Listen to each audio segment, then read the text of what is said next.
notre thème, par rapport au grand thème, c'est les bonnes œuvres de la foi. Amen. Amen. Disons ensemble, Amen. les bonnes œuvres de la foi. Les bonnes œuvres de la foi. Les bonnes œuvres de la foi. Les bonnes œuvres de la foi. Les bonnes œuvres de la foi. On va lire un autre texte de base, Jacques 2, verset 14 à 26. Jacques 2, 14 à 26, comme c'est indiqué sur l'écran. Donc, on va demander à une personne de nous lire le passage. Je vais lire. Mes frères, que sert-il à quelqu'un de dire qu'il a la foi s'il n'a pas les œuvres? La foi peut-elle le sauver? Si un frère ou une sœur sont nus et manquent de la nourriture de chaque jour, et que l'un d'entre vous leur dise, allez en paix, chauffez-vous et vous rassasiez, et que vous ne leur donniez pas ce qui est nécessaire au corps, à quoi cela sert-il? Il en est ainsi de la foi. Si elle n'a pas les œuvres, elle est morte en elle-même. Mais quelqu'un dira, toi, tu as la foi, et moi, j'ai les œuvres. Montre-nous ta foi sans les œuvres, et moi, je te montrerai la foi à mes œuvres. Parole de Dieu. Continue jusqu'à 26, peut-être une personne. Tu crois qu'il y a un seul Dieu, tu fais bien. Les démons le croient aussi et ils tremblent. Veux-tu savoir, ô homme vain, que la foi sans les œuvres est inutile? Abraham, notre père, ne fut-il pas justifié par les œuvres lorsqu'il offrit son fils Isaac sur l'autel? Tu vois que la foi agissait avec ses œuvres et que par les œuvres la foi fut rendue parfaite. Ainsi, s'accomplit ce que dit l'Écriture. Abraham crut à Dieu et cela lui fut imputé à justice et il fut appelé ami de Dieu. Vous voyez que l'homme est justifié par les œuvres et non par la foi seulement. Rahab, la prostituée, ne fut-elle pas également justifiée par les œuvres lorsqu'elle reçut les messagers et qu'elle les fit partir par un autre chemin? Comme le corps sans âme est mort, de même la foi sans les œuvres est morte. Parole du Seigneur. Amen. Amen. Amen. Merci beaucoup, les deux sœurs qui nous ont fait cette lecture de ce béni. Alors, mes bien-aimés, depuis presque un mois maintenant, nous sommes en train d'examiner ce que la Bible enseigne sur ce que notre foi peut nous permettre de faire. Amen. Amen. Et on a vu dans les études passées que la foi est un don de Dieu, n'est-ce pas? Ce n'est pas l'homme qui est capable de créer lui-même la foi. Ce n'est pas possible. La foi n'est pas une œuvre de l'homme, n'émane pas de l'homme, c'est de Dieu. C'est pourquoi l'apôtre Paul dit dit dans Éphésiens, je vais vous le dire, Éphésiens 2, à partir du verset 8, il dit, c'est par la foi que vous êtes sauvés. C'est par la grâce que vous êtes sauvés par le moyen de la foi. Et cela ne vient pas de vous, c'est le don de Dieu. Amen. Amen. Ce n'est pas par les œuvres, afin que personne ne se glorifie. Car nous sommes son ouvrage, ayant été créé en Jésus-Christ pour de bonnes œuvres que Dieu a préparées d'avance afin que nous le pratiquions. Donc, quand Dieu nous a créés, il sait que pour que nous puissions vivre correctement sur cette terre et démontrer ce qu'il a mis en nous, là, il nous faut la foi. Amen. Amen. Donc, quand on vient au Seigneur, évidemment, quand on est sans la foi, puisque on a vu qu'il faut trois choses pour qu'il y ait la foi. Il faut le cœur de l'homme, il faut l'Esprit de Dieu, il faut la parole, n'est-ce pas, pour qu'il y ait la foi. Alors, donc, Dieu va, quand on grandit, qu'on commence à entendre la parole de Dieu, qu'on veut se décider pour le Seigneur, il va se passer dans notre cœur cette expérience qu'on appelle la nouvelle naissance. Aucun homme ne peut expliquer à son ami. C'est une expérience qui se vit, c'est unique. Le jour où ton esprit est régénéré, est né de nouveau, que le Seigneur vient t'habiter, le jour où tu as accepté Jésus, c'est une expérience unique. Et c'est ce jour-là que Dieu te donne ce qu'on appelle une mesure de foi. Amen. Amen. Amen. Donc, c'est cela. La foi naît dans le cœur de l'homme quand ce cœur-là reçoit la révélation de la parole de Dieu par le Saint-Esprit. Quand la parole de Dieu, le Saint-Esprit vient révéler à ton cœur la parole de Dieu et que ton cœur saisit, comprend cette parole et agit sur cette parole, alors il y a la foi. Oui. Donc, quand Dieu nous donne la foi, nous communique la foi, il s'attend à ce que cette foi porte des fruits. Amen. Amen. Des œuvres. Ça doit pas être une foi stérile. Ça doit pas être une foi stérile, une foi qu'on possède, mais qui n'est pas manifestée, qui n'est pas prouvée, qui n'accomplit rien. Dans ce cas-là, comme on est en train de voir, Jacques nous dit que cette foi est une foi morte.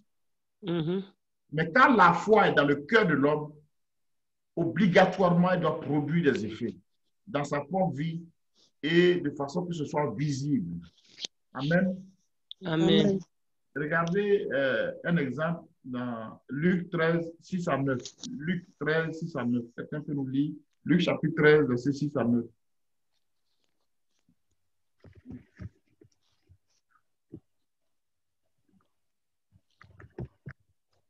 Luc 13, versets 6 à 9. Il dit aussi cette parabole. Un homme avait un figuier planté dans sa vigne. Il vint pour y chercher du fruit et il n'en trouva point. Alors il dit au vigneron, voilà 3 ans que je viens chercher du fruit à ce figuier et je n'en trouve point. Coupe-le. Pourquoi occupe-t-il la terre inutilement? Le vigneron lui répondit, Seigneur, laisse-le encore cette année.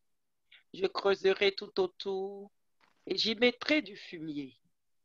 Peut-être à l'avenir donnera-t-il du fruit, sinon tu le couperas. Amen. Voilà un exemple. Le propriétaire qui a planté sa vigne, au bout de 3 ans qu'il est venu, il veut manger le fruit, n'est-ce pas? Et il n'en trouve pas. Il dit, mais moi, j'ai investi, j'ai pris un gardien, j'ai acheté un pied de vigne, j'ai planté, on a pris soin, et voilà qu'au bout de 3 ans, je viens, il ne le trouve pas. Il occupe la terre uniquement, il occupe mon temps, il occupe mon argent, il ne produit pas de fruits. Oui, donc, la foi, elle est comparable à un arbre, n'est-ce pas, qui est planté.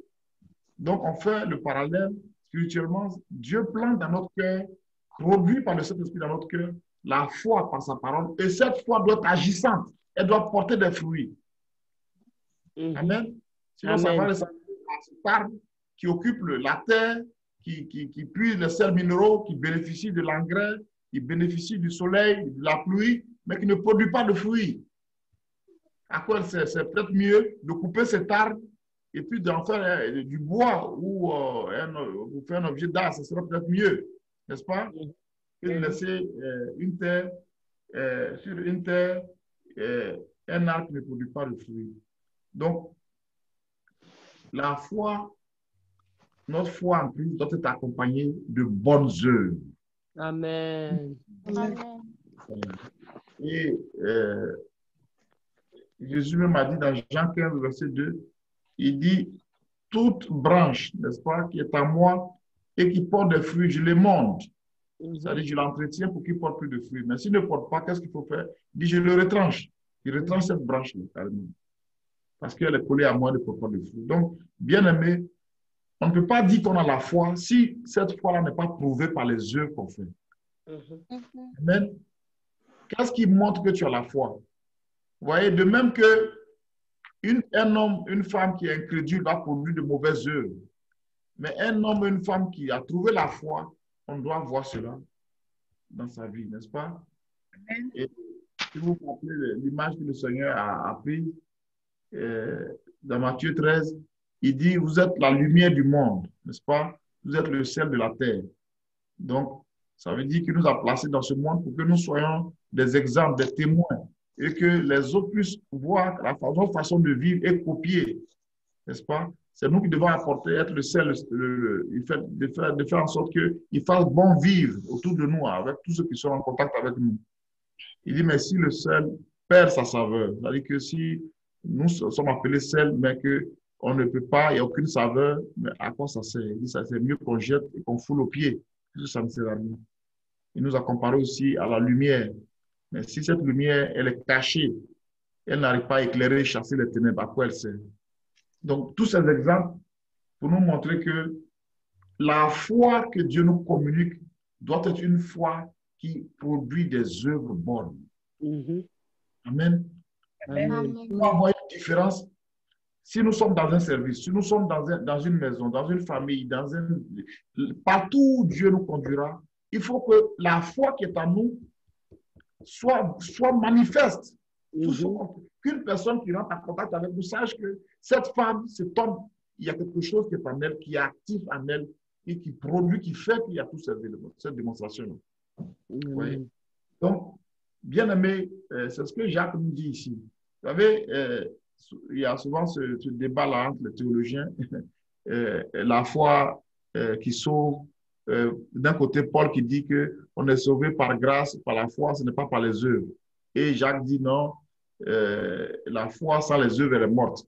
Donc finalement, on se dit, est-ce qu'il y a une contradiction? En réalité, il n'y a pas de contradiction.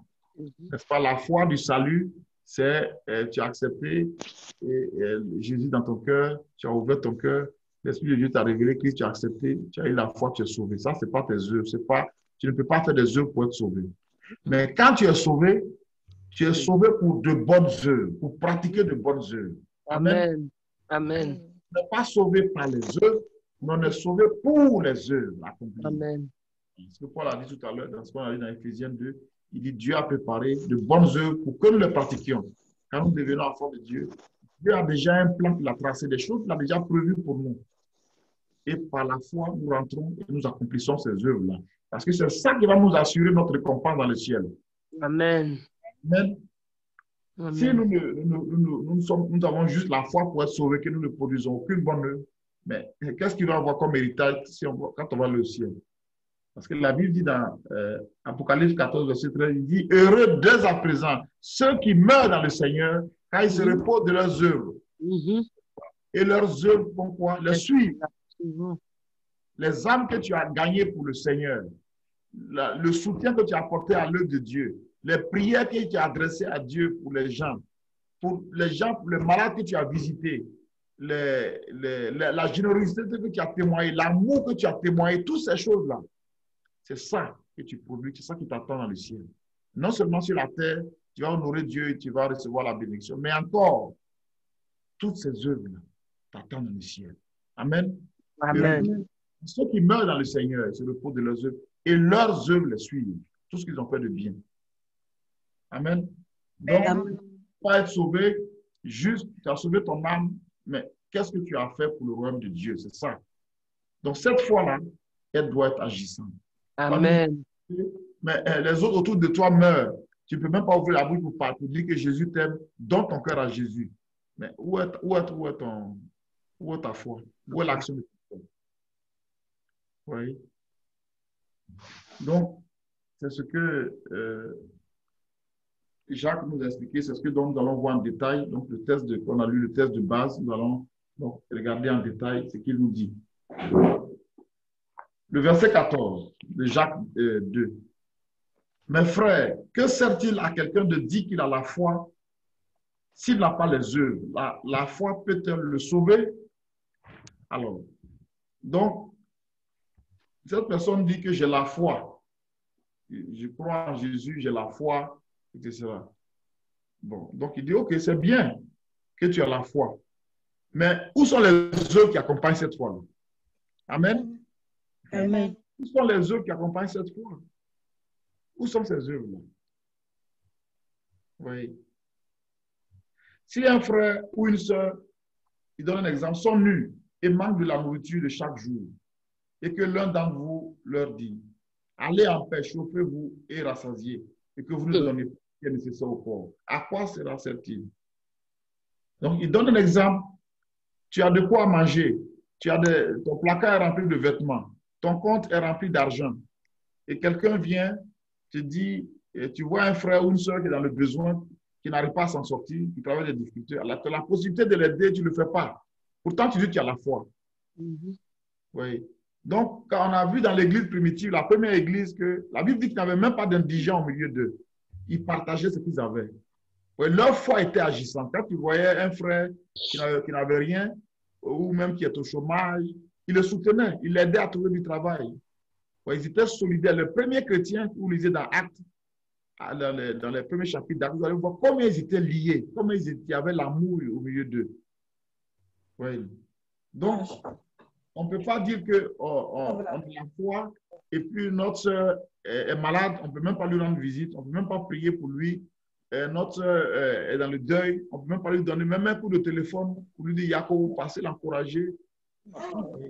Donc, notre foi qui est en nous, là, elle doit produire quelque chose. Si elle ne produit pas, ce n'est pas la foi. Ce n'est pas la foi. Donc, il nous donne l'exemple de la générosité, du partage qui doit nous animer. S'il y a la joie, il y a une naissance, il y a un mariage, nous devons nous engager à aider les autres. Regardez ce que Paul dit. Je vous lis Galates 5, verset 6. Paul dit que la foi est agissante par la charité. Galates 5, 6. La foi est agissante par la charité.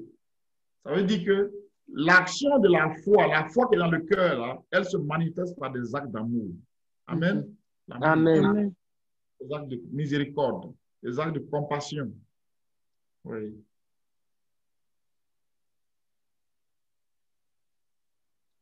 Verset 17. Il dit, il en est ainsi de la foi. Si elle n'a pas les œuvres, elle est morte en elle-même. Elle est morte. Où sont les œuvres de la foi? Où sont les œuvres de la foi? Vous voyez l'exemple du Seigneur Jésus lui-même. La Bible dit dans Actes 10, 38 que Dieu a oint du Saint-Esprit Jésus de Nazareth qui allait de lieu en lieu, faisant du bien, n'est-ce pas? Et guérissant tous ceux qui sont sur l'empire. Le Seigneur, pendant les 3 ans et demi de son ministère, il n'avait pas le temps. Il allait de ville en ville pour prêcher la bonne nouvelle, prier pour délivrer les captifs, prier pour les malades. Amen. Amen. Au repos de repos, c'était un infatigable travailleur, un homme de foi. Et il a dit, si nous croyons en lui, nous ferons aussi les mêmes œuvres et nous ferons plus grandes. Amen. Amen. Combien de fois, nous ouvrons même la bouche pour dire à quelqu'un, Jésus t'aime, il est mort pour toi, accepte-le, donne-lui ta vie. Il a un plan pour toi. Oui. Nous ne devons pas être des chrétiens qui reçoivent seulement, mais ceux aussi qui donnent, qui manifestent leur foi envers les autres. Amen. Amen. Donc, notre foi doit pas être une foi morte, elle doit être vivante. Verset 18. Mais quelqu'un dira, toi tu as la foi et moi j'ai les œuvres. Montre-moi ta foi sans les œuvres et moi je te montrerai la foi par mes œuvres. Donc ça, c'est comme les deux personnes, j'ai la foi et je n'ai pas les œuvres. L'autre dit, j'ai la foi et j'ai les œuvres. Donc, la foi la meilleure, c'est celle qui est révélée par les œuvres, n'est-ce pas? Celle qui se montre par les œuvres. Et donc, les deux grandes œuvres, c'est les œuvres d'amour qu'on fait envers les autres. Vous voyez, Jacques le dit dans le chapitre 1, il dit la vraie foi, la foi pure, c'est celle qui consiste à visiter les orphelins et les veuves dans leur affliction et à se préserver des souillures du monde. Donc, quand on a la foi, notre conduite est une conduite pure, n'est-ce pas, au milieu des païens. Voilà. Après ça, Pierre aussi reprend la même chose. Il dit, ayez au milieu des païens une bonne conduite, n'est-ce pas? C'est ça. Afin qu'ils remarquent vos bonnes œuvres le jour où Dieu va les visiter. Donc, les faibles, ceux qui sont plus faibles que nous, autant que Dieu nous donne la possibilité et les capacités, les moyens aussi. Verset 19. Tu crois qu'il y a un seul Dieu. Tu fais bien. Les démons aussi le croient et ils tremblent. Donc ici, le fait de dire que Dieu existe, c'est bien.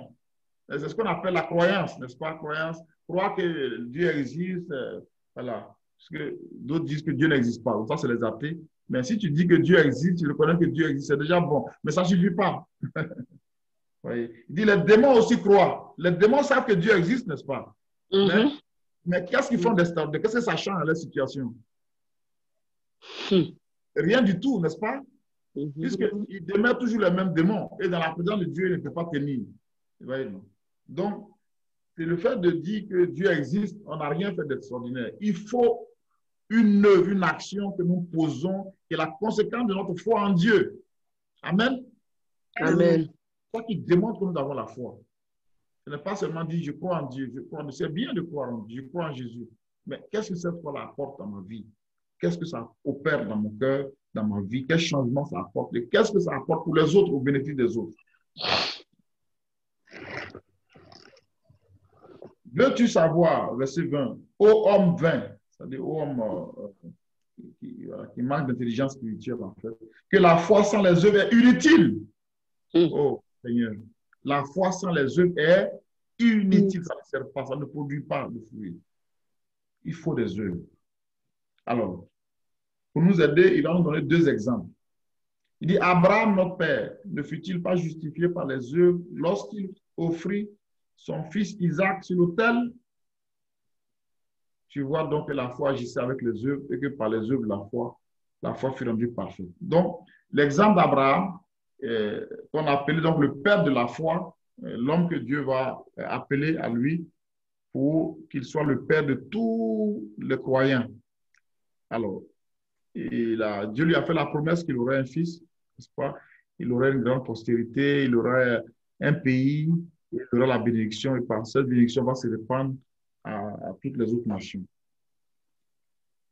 Mais quand il a eu son fils, vous vous rappelez, on peut regarder rapidement Genèse 22.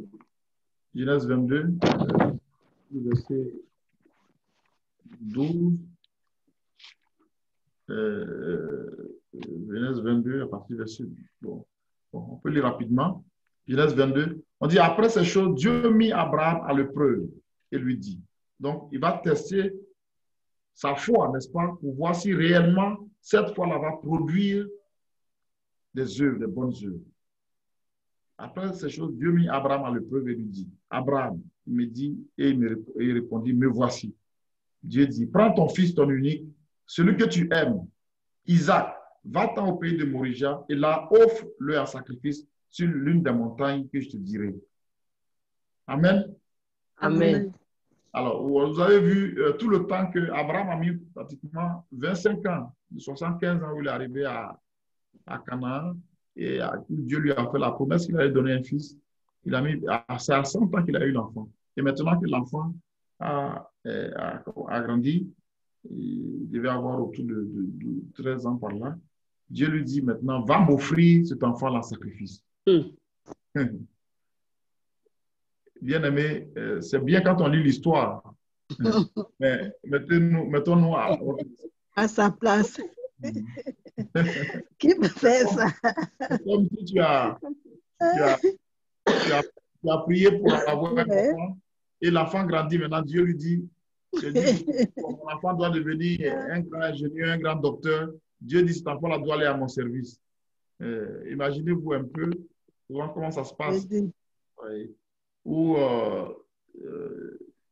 quelque chose que tu as recherché profondément et que Dieu t'a donné. Dieu dit, sacrifie-moi. Oui. Et donc, c'est le test de la foi, n'est-ce pas? Et il a obéi. Il a obéi. Regardez, sans hésiter, il a obéi. N'est-ce pas? Et il était prêt à sacrifier l'enfant. Si vous lisez tout le test. Et quand il a fait ça, Dieu a été touché. Et il lui a dit au verset 16, je le jure par moi-même, parole de l'Éternel, parce que tu as fait cela et tu n'as pas refusé ton fils, ton unique.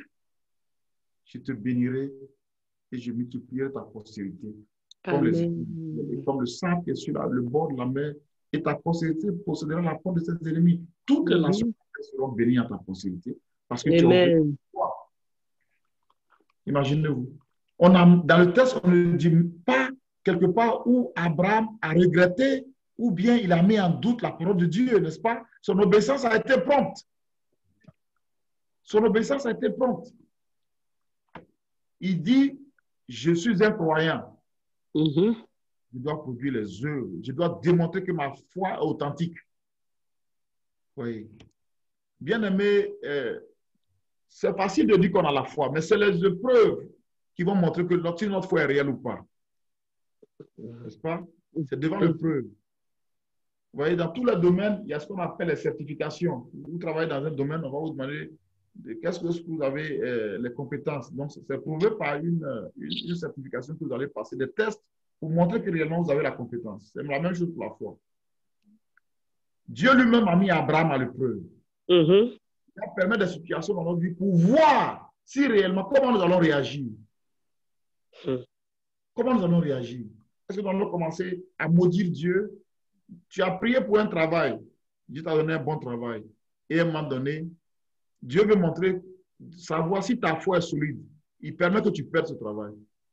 Est-ce que tu as dit, Dieu, bye bye, on n'est plus amis, c'est fini. Ce que tu m'as donné, tu as pris, c'est fini, merci, je passe à autre chose. Ou bien tu as dit, Dieu est mon Dieu, que j'ai ce travail, que je ne l'ai pas, il est mon Dieu, je le servirai tout. Amen. Amen. Est-ce qu'on se comprend? Amen. Donc, Abraham a cru. Abraham a cru. Et parce qu'il a cru, Dieu l'a appelé le père de la foi. Mhm. Le père de tous ceux qui croient. L'exemple. Oui, c'est pourquoi même Jésus a été appelé fils d'Abraham. Et nous tous, en Christ, nous sommes devenus aussi des fils d'Abraham et des filles d'Abraham. Mhm. Des personnes qui sont appelées à suivre le même exemple. Ça veut dire que quand ta foi va être mise à l'épreuve, il faut démontrer qu'elle est solide en posant des bonnes œuvres.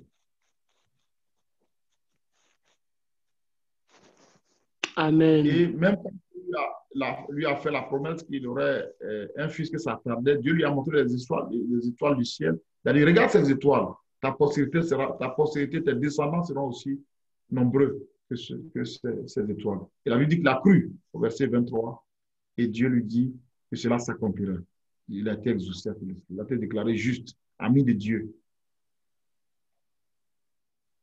Et on nous donne un deuxième exemple, au verset 25, l'exemple de Rahab. Vous voyez, vous connaissez tous l'histoire de Rahab. Vous lisez dans Juge, le livre de Juge, pardon, Josué, au chapitre 2, au chapitre 6, vous allez voir l'histoire de Rahab. Et cette femme qui était une femme prostituée à Jéricho. Et quand les espions sont allés à Jéricho, c'est cette femme qui les a cachés, n'est-ce pas?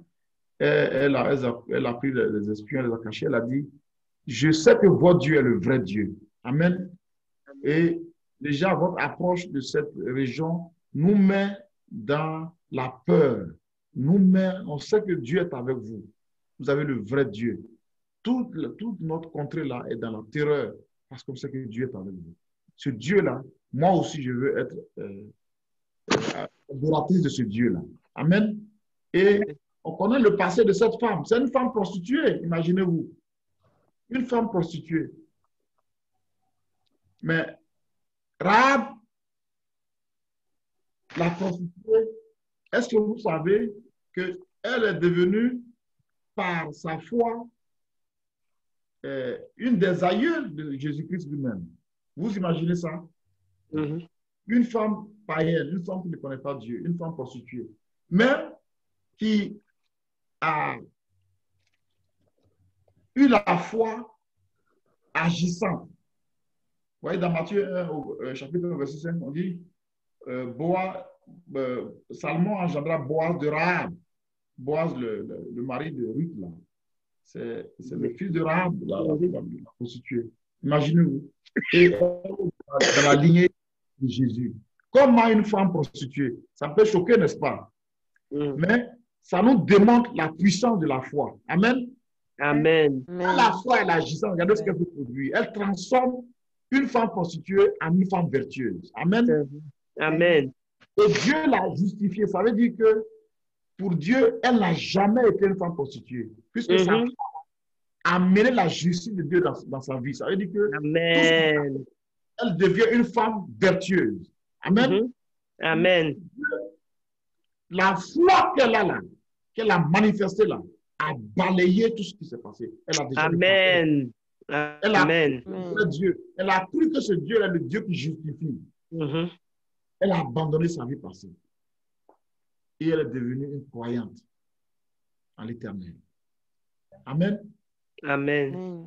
Comment on peut passer voilà. Ouais, quel changement il peut y avoir jusqu'à devenir même d'être dans la lignée de Christ. Bien-aimé, notre foi doit produire des fruits. Chaque jour, comme on a dit ce chant-là, chaque jour, je cherche à grandir. Oui, je veux croître comme un palmier.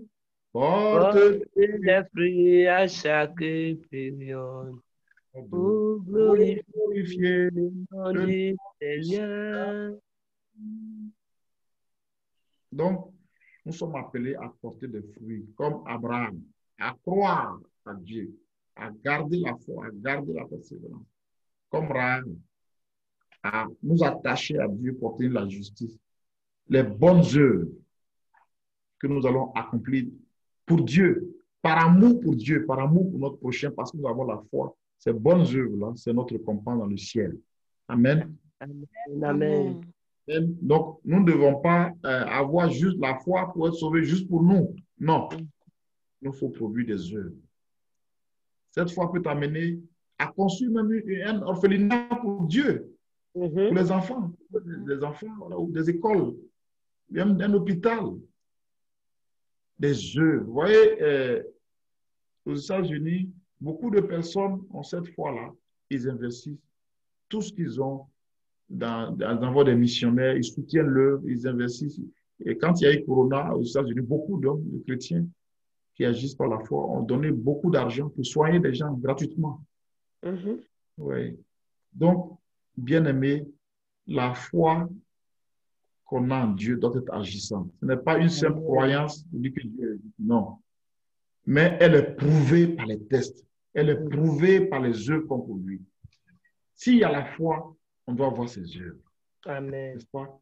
Si on a un arbre qui est planté, on doit voir ses fruits. C'est ça. Que le Seigneur nous bénisse, qu'il fasse de nous des hommes et des femmes qui, là où nous sommes, ont produit des œuvres d'amour, des œuvres de justice pour la gloire de son nom. Amen. Amen.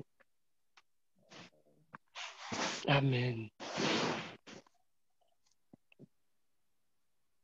Et, les questions. Est-ce qu'il y a des questions?